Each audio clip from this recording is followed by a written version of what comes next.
So way back about a year ago when I was doing reviews for Star Trek Lower Decks, I had this video come up in my feed. Now, I checked it out because I wanted to see what some of the complaints might be about Lower Decks. Well, the complaints, at least from this video, weren't really about Lower Decks. They were more about who created it, the animation style, and borrowing ideas from other sources. Because no creator has ever done that, right? Anyway, let's get into it. To begin with, does he hate Alex Kurtzman? I think he might hate Alex Kurtzman. Mostly because Alex Kurtzman's name is mentioned in a non-flattering way, I might add, no less than 8 times in 2.5 minutes. Alex Kurtzman, Alex Kurtzman's, Alex Kurtzman's, Kurtzman, Alex Kurtzman, Alex Kurtzman's, Alex Kurtzman, Alex Kurtzman. Now, he's free to not like Alex Kurtzman, but this is like saying that you didn't like Star Wars Episode 1 because of George Lucas, not because it had bad writing or a bad plot. In other words, it just doesn't wash. Now, at about the 50-second mark, he goes on a rant against CBS for, let me check my notes, 2 copyright claims. Who like to abuse the copyright system on this very platform to suppress critical voices of a TV show. Now, maybe he got more, but he only highlighted 2 of them. This seems like it belongs more in a video about what's wrong with CBS, not what's wrong with Lower Decks. But I digress. Then we get to the part where he refers to the Orville as a Star Trek parody. Now that started out as a Star Trek parody, and now it's the official Star Trek. Of course, it's the Orville. What? I watched half of the first season of the Orville, and I read some of the interviews that Seth MacFarlane was giving leading up to the premiere of the Orville, and I don't ever remember Seth MacFarlane saying that he wanted to do a Star Trek parody. I do remember him saying that he wanted to do a sci-fi show. He might have said a sci-fi comedy show. That part I can't really recall. But I remember him saying that he'd always wanted to do a sci-fi show. And when he got the opportunity to do it, he took it. Now, I never took that to mean that he was going to make a Star Trek parody. I did take it to mean that he was going to make a sci-fi show that had comedy in it. Now, it does parody Star Trek at times, but that's because it's a comedy. But just because it has comparisons to Star Trek does not mean it's a Star Trek parody. I mean, if we're going to go down that road, then Firefly would be a Star Trek parody, except without the comedy. And I guess it would be reversed, since Star Trek was, according to Gene Roddenberry, Star Trek was created as a wagon train in space, and Firefly is more like you're on the run from the wagon train in space. I guess. Anyway, the point is that you can't just call everything that is like Star Trek a Star Trek parody. I mean, that's not how parody works. And of course, we'll always have Galaxy Quest. Now, he's right about Galaxy Quest. That movie was, in fact, a parody of Star Trek and other sci-fi movies and TV shows. It's akin to Spaceballs, which was a parody of many different sci-fi movies and TV shows, like Star Wars and Aliens and many others. But both Galaxy Quest and Spaceballs were created as parodies of both shows and many other shows in that genre. What they weren't created as was a sci-fi comedy show that just kind of borrowed ideas from other places. Those movies were deliberate parodies. And that's not something I think the Orville strove for. Now, if I'm wrong about this, if you guys have a different opinion, please leave your comments below. Moving on. Now, apparently, this show is supposed to be a comedy, intentionally funny. So he doesn't find Lower Decks to be funny. That's fine. That doesn't mean it isn't funny. That just means that he doesn't think it's funny. There are some comedians that I don't think are funny. Does that mean they aren't funny? Nope. It just means that I don't think they're funny. That also doesn't mean they're awful. It just means that I don't like their comedy. It's the Orville and Rick and Morty this show borrows the most from, and that's how far Star Trek has fallen. So, because Lower Decks has borrowed ideas from other franchises, no story elements are mentioned just yet, that means that Star Trek in general has fallen? This makes no sense, but let's let him continue to find out why. This one's named the Cerritos, which is named after a town in California, just like The Orville, which sounds a lot like Oroville, which is a town in California. So no one can use a city name for a starship in another show because Seth MacFarlane used a city name for a starship in his show. That's our first piece of evidence of how Star Trek has fallen and how Lower Decks is just awful. Okay. And our crew members are Ensign Mariner, who is the main character, and she is capable and good at everything, smart and sassy, and the only thing keeping her down is herself. Think Michael Burnham with a lot of forced humor. No one can ever make characters similar to any other show, even similar to a Star Trek show, because a different Star Trek-like show already did that. Now, he goes through the entire cast. I don't think I need to repeat that here. I've linked his video below so you can watch it if you want. But my question is this. Does he have the same complaints about Discovery, Enterprise, DS9, Voyager, et al.? Essentially the entire Star Trek franchise? Does he have the same complaints about those shows? Because they all have pretty much the same type of characters. There's always a commander, there's always a second officer, there's always a doctor. I mean, if your chief complaint is that the doctor in Lower Decks is not a human, I think there's something wrong with that. I mean, it's Star Trek. There's really no reason that the doctor in a Star Trek franchise, as long as it takes place far enough into the future, there's no reason they can't be an alien of some type. It probably wouldn't have made sense in Star Trek Enterprise, since that took place shortly after Star Trek Generations, when mankind was just getting into spacefaring, becoming a spacefaring civilization. But any of the other series, that shouldn't be a problem. And in fact, in an animated series, it probably will make for some good comic moments, which is the whole point of a comedy. But there's a little family twist. Ensign Mariner is Captain Freeman's daughter, and she is forced on her by her admiral husband, which doesn't remind me at all of Captain Mercer in the Orville being forced to serve with his ex-wife Kelly as XO. The family relationship in Lower Decks reminds him of the family relationship in the Orville. Really? Because it kind of reminds me of some of the family relationships that we've seen in other Star Trek series, like the original series with Spock and Spock's dad, Sarek, or Kirk and his wife in, I think, one of the movies. That list probably goes on for quite a ways. The only difference between Lower Decks and all the other relationships that we saw in the other TV shows, other movies, is that the other ones were played for dramatic purposes. This one's played for comedic purposes. Again, it's a comedy. So Lower Decks is no different in this regard. It's 3:45 in before we get to the actual review of the episode. We get some pretty basic holodeck humor where Ensign Mariner has a program of a bunch of naked men working out, which clearly offends the clearly lesbian Tandy. I'm sorry, what? Tandy, I remember watching this episode. Tandy didn't look offended during this scene. She looked maybe shocked. I wouldn't say she was offended.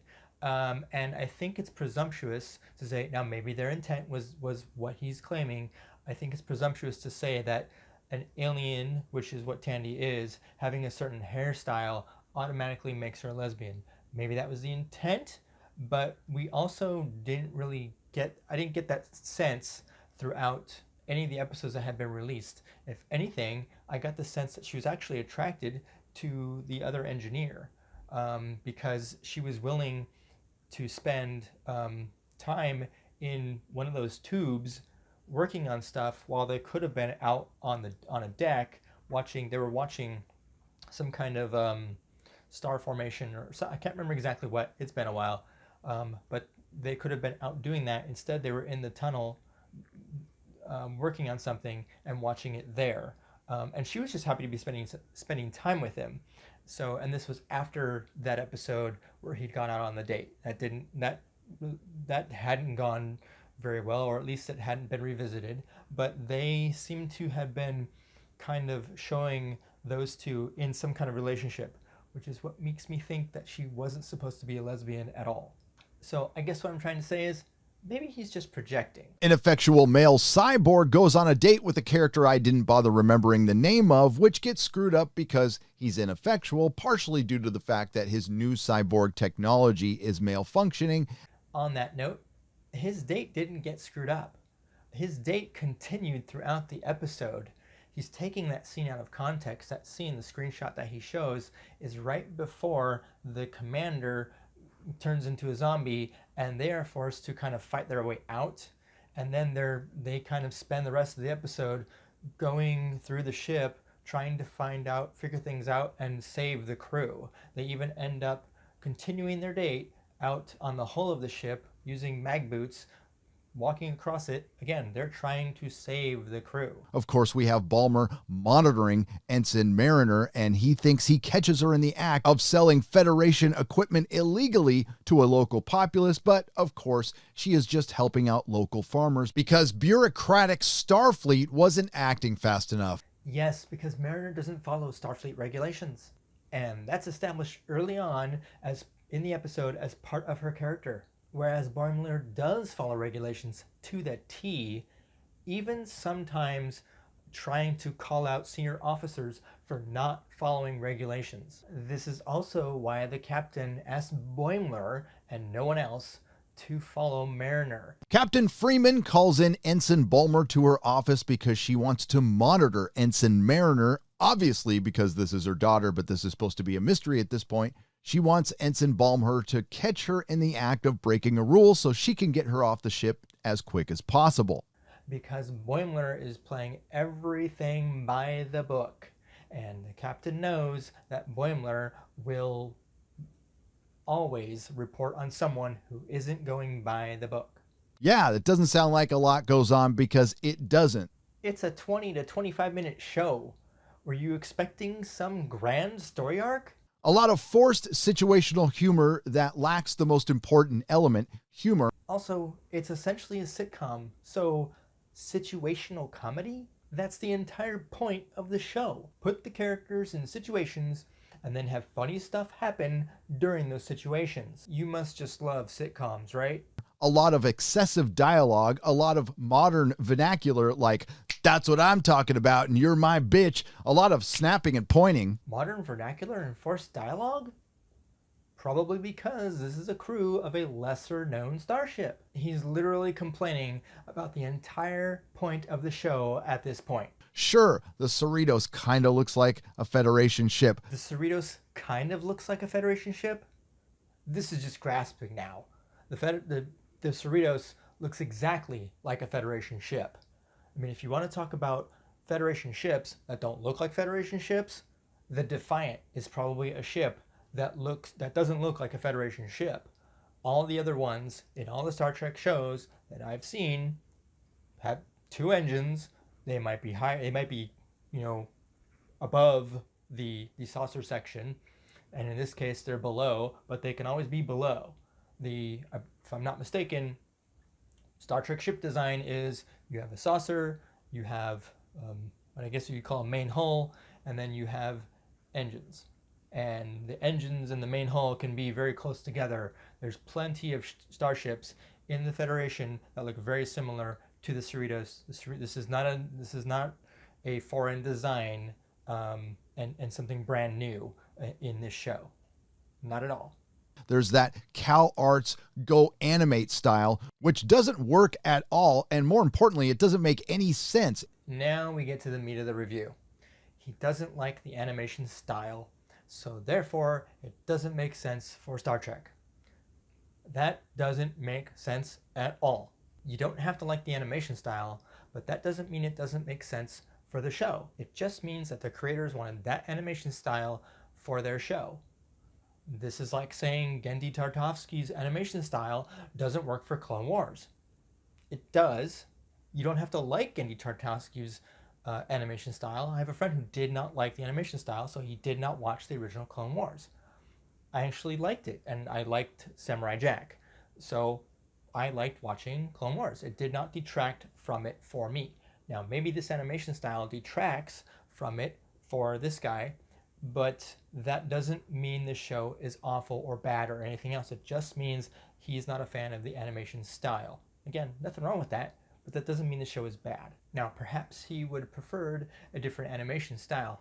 He does get into that. If you're going to do a proper animated Star Trek parody, I would follow the model of the Venture Brothers, not Rick and Morty. So he would have gone with Venture Brothers as the animation style.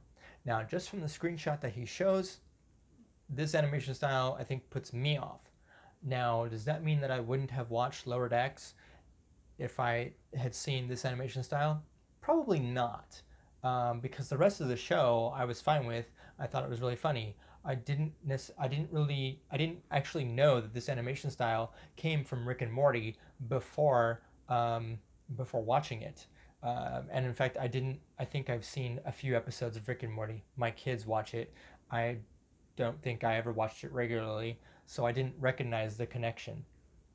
I probably wouldn't have also recognized the connection if it was Venture Brothers instead. So, like I said, it probably wouldn't have put me off. It's a different style, but I don't think it's any better. And on top of that, I would have asked Jackson Public and Doc Hammer of Venture Brothers to do it. The problem is Alex Kurtzman and his ilk don't want to hire anybody who knows more about Star Trek than they do and are more talented than they are, which is the majority of Hollywood. Now in this, I'm not sure how having someone that does a different animation style equals someone that knows more about the property or even someone that's more talented. There's plenty of people who are equally talented and have different animation styles, so I'm not sure how he's finding the connection there. In truth, the only way an animated Star Trek parody would work is if the other two shows in the Kurtzman Star Trek universe were working, which they clearly are not. You mean Discovery and Picard? As of this writing, Picard has been renewed for a third season, and that's despite the fact that the second season has yet to air. Discovery has been renewed Discovery just wrapped their fourth season, and Discovery has multiple novels, and spin-off series that have been created from it. So I'd hardly say that Discovery and Picard aren't successes with the amount of material that Paramount's turning out in relation to them. On a side note, I've never even watched Discovery, mostly because it only aired on CBS All Access, and by the time I got it, I just wanted to watch Picard, and then I wanted to watch Lower Decks, and we canceled it. I never started watching Discovery. Kind of far behind. I have too many other shows I'm interested in, so I just didn't bother to start watching it, to get into it.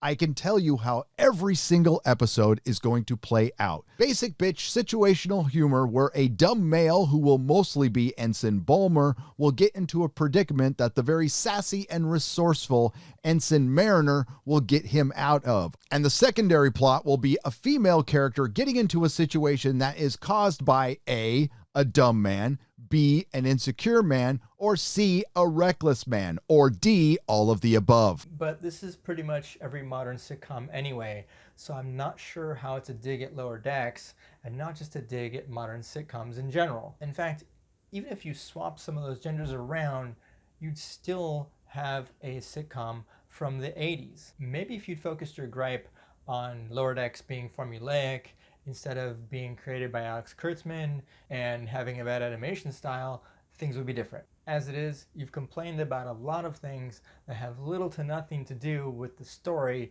in Lower Decks. In closing, the entire point of the show is to follow the enlisted ranks, not the officers. They don't always follow the rules, and they screw up a lot. This often results in hilarious things happening that you wouldn't see in the other serious Star Trek shows. Anyway, I hope you enjoyed this video. If you did, be sure you hit that like button. If you haven't subscribed yet, make sure you hit that subscribe button, and be sure to hit that notification bell so you get notified of future videos. And we'll see you in the next one.